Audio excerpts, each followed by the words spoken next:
Hello dear student, আজকে আমরা দেখব সাধারণ গণিত অধ্যায়ের তোমাদের যে 13.1 অধ্যায়ের অঙ্কগুলো আছে সেই অঙ্কগুলোর আমরা প্রথম পার্টে দেখছি সূত্রগুলোর ব্যবহার। আজকে আমরা অধ্যায়ের প্রথম থেকে অঙ্ক শুরু করব। তো অঙ্ক শুরুতেই প্রথমে আমাদের অঙ্ক আছে, দেখি তোমাদের বহু নির্বাচনী প্রশ্নগুলো আছে। তো এই বহু নির্বাচনী প্রশ্নগুলোর মধ্যে প্রথম প্রশ্নটি দেখো। প্রথম প্রশ্নটি তোমাদের দিয়েছে যে 13 plus 20 plus 27 plus 34 plus dot dot dot plus 111 ধারাটির পদ সংখ্যা কত? এখানে একটা বিষয় তোমাদের বলে রাখি যে পদ সংখ্যা বলছে, তাহলে আমরা দেখো পদ সংখ্যা বিষয়টা আসলে একটু সিম্পল ভাবে যদি তোমাদের বোঝায় যে সমান্তর ধারার ক্ষেত্রে আমি সমান্তর ধারার পদ লিখতেছি 2 4 6 8 10। এখানে আমি এই ধারাটি লিখলাম, এই ধারাটি অবশ্যই একটা সমান্তর ধারা, কারণ এদের পার্থক্যগুলো সমান। এদের পার্থক্যগুলো দেখো 2 করে বৃদ্ধি পেয়েছে, 2 করে বৃদ্ধি পেয়েছে। তাহলে আমরা বলতেই পারি এটা একটা সমান্তর ধারা। পরবর্তীতে দেখো এই ধারাটি পদ কয়টি আছে? পদ আছে দেখো 1টি 2টি 3টি 4টি 5টি পদ। তাহলে এখানে এই ধারাটাতে পদ আছে, পদ আছে 5টি। এই ধারাটিতে পদ আছে 5টি। আবার দেখো, তাহলে আমরা বলতেও পারি না এখানে পদ সংখ্যা 5টি, পদ সংখ্যা 5টি। তারপরে দেখো এই প্রত্যেকটা পদ যদি আমি যোগ করি, প্রত্যেকটা পদ আমি যদি যোগ করি তাহলে দেখো উত্তর কত আসে? 2 6 12 20 যোগে 30। এখানে কিন্তু সমষ্টি হচ্ছে, এখানে কিন্তু সমষ্টি আমরা বলতে পারি 30। তাহলে এখানে এই বিষয়টা আমরা দেখলাম। এবং এখানে যদি আমি বলি, এই প্রশ্নটার মধ্যে এরকম যদি বলে যে চতুর্থতম পদ কত, এরকম যদি বলে, তাহলে চতুর্থতম পদ আমরা বলতে পারি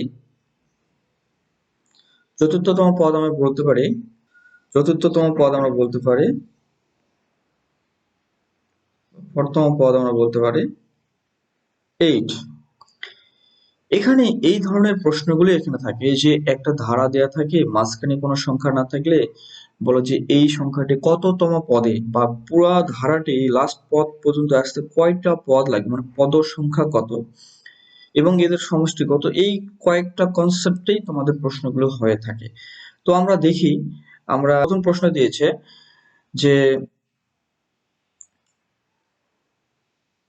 দেখো 13 20 27 34 111 ধারাটির পদ সংখ্যা কত। তার মানে এখানে এই যে পদগুলো এতভাবে আসলে আমাদের 111তম পদ পর্যন্ত আসতে কয়টা পদ এখানে লিখতে হবে, টোটাল মোট কয়টি পদ লিখতে হবে।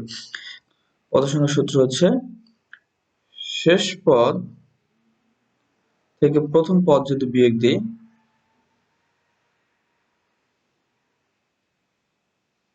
প্রথম পদ বাই হচ্ছে অন্তর, এখানে হচ্ছে যোগ 1।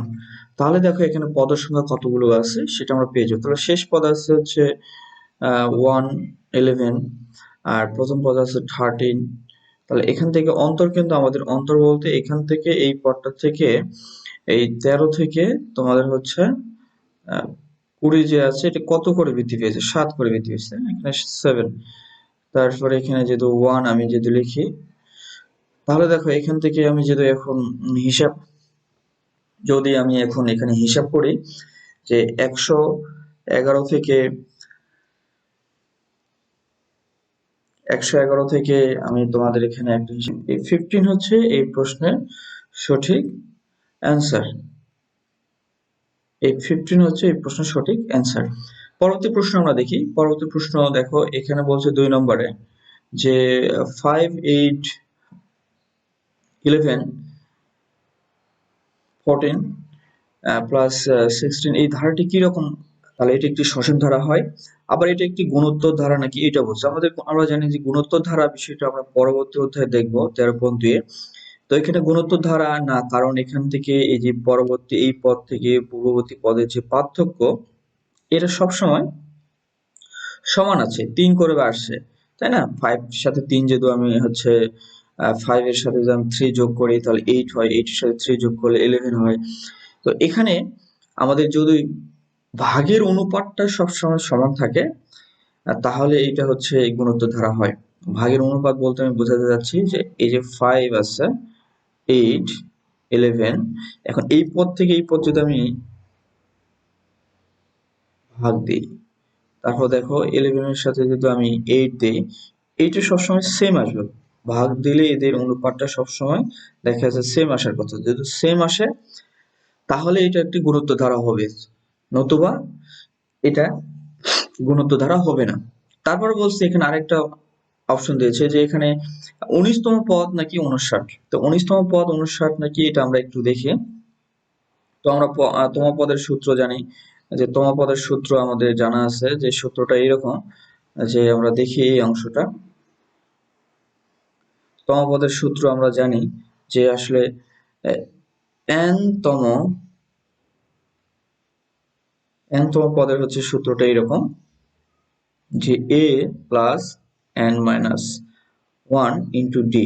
তাহলে এখানে a হচ্ছে আমাদের, আমরা বলতে পারি এখানে এই ধারাটির প্রথম পদ হচ্ছে 5, ধারাটির প্রথম পদ 5 দিয়ে আছে।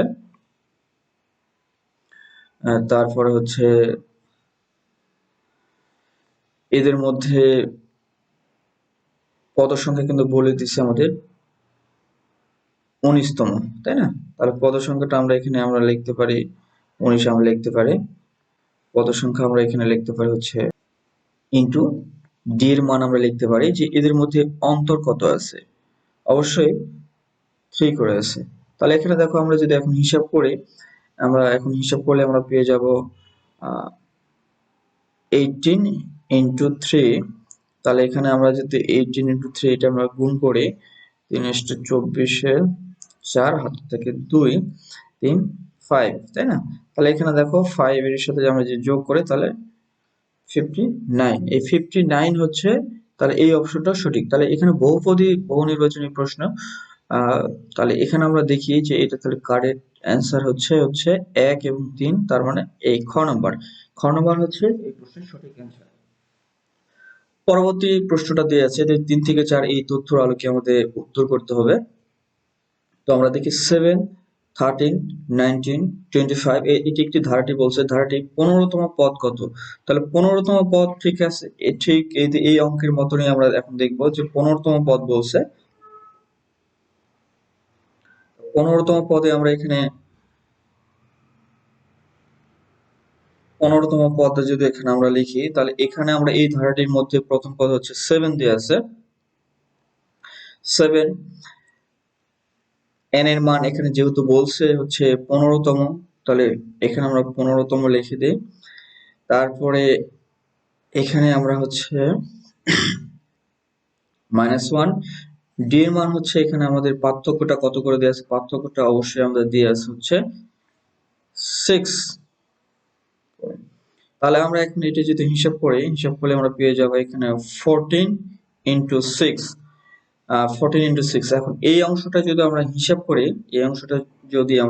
করি, তাহলে দেখতে পাবো যে 7, আমরা একটু যে হিসাব করে দেখি কত আসে।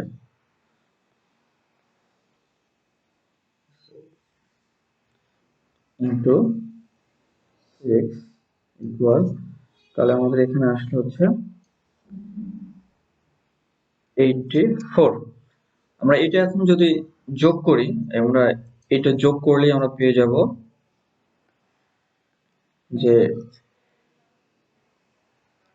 84 প্লাস 7, তাহলে এটা আমরা পেয়ে গেলাম হচ্ছে 91। তাহলে 15তম পদ আমাদের এখানে হচ্ছে 91, খ নম্বর এই প্রশ্নের সঠিক অ্যান্সার। তারপরে বলছে যে ধারাটি 20টি পদের সমষ্টি কত? 20টি পদের সমষ্টি। তো 20টি পদের সমষ্টি নির্ণয় করার আমরা সূত্র জানি। সমষ্টি, যেহেতু এটা সমান্তর ধারা, এই সমান্তর ধারা আমরা সমষ্টির সূত্র আমরা জানি। সমষ্টির সূত্রটা এরকম ছিল যে n-তম পদের সমষ্টি n/2 second bracket 2a plus n-1 into D second bracket close. তাহলে এখানে যেহেতু বলছে যে 20টি পদের, তাই না, 20টি পদের সমষ্টি। তাহলে 20টি পদের সমষ্টি হলে n এর জায়গাতে আমরা হচ্ছে এখানে আমরা লিখব 20। এর মান এখানে ধারাটি প্রথম পদ আমাদের দিয়ে আছে 7, n এর মান হচ্ছে 20 মাইনাস 1 ইন্টু ডি। ডি এর মান এখানে পার্থক্য আমাদের কত করে দিয়েছে? পার্থক্য দিয়ে আছে হচ্ছে 6। আমরা এখন এটা যদি হিসাব করি, আমরা পেয়ে যাব যে 10 আসে এখানে কাটাকুটি করলে, আর এখানে আসে হচ্ছে আমরা ফার্স্ট ব্র্যাকেটে ব্যবহার করতে পারি।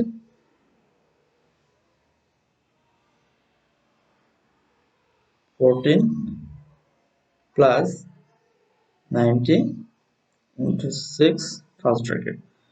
তাহলে এটা আমরা হিসাব যদি করি তাহলে দেখি আমাদের কত আসে। তাহলে 128, আর আমরা এখানে বলতেই পারি